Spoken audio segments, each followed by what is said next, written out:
Gandang umaga guys. Ito na yung ating hito farming. 5 days na sila dito sa ating pond. Ang galing sa hatchery. So ito, magpapakain tayo. Nakadapa sila sa tubig at lugar. Ito nyo. Pag kumakato akong ganito, lumalapit sila. Pag kumakato ganyan, lumalapit na sila. Ito yung breakfast niyo. Mga hito. Ito na.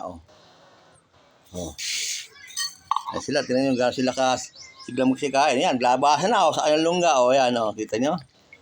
Nakakatuwa tingnan, di ba? 5 days na sila dyan sa ating pond. Kaya nakadab sa water at sa environment nila. Kasi nung araw nito, medyo matamlay sila eh. Ngayon, sigla-sigla na. Lahat ng binibigay kong pagkain niyan, nauubos nila yan. Pero takal pa rin. Tama, mami. Pakulate, mami, ha?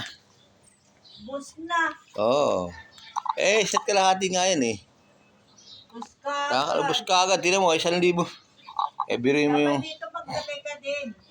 Sige, dyan ko ihagis. Sandali lang, ha? Ayun na, guys, ubus na yung hinagis ko. Wait lang, ha? Ubus agad yung ating binigay. Ito pa, konti pa. Yun, doon, sa bandaron, Ayun, doon naman sila lulutang at magkakainan. Yun.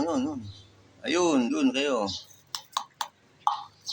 Ayan, ito mo. Ayun, Ayun, dami. Ayun, doon sila naman, doon.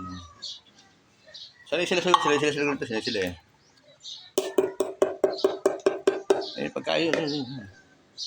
Doon ang pagkayo, nakita na, taraw na yun. Nasa lugar ko rito, mas marami sila nakaipon eh.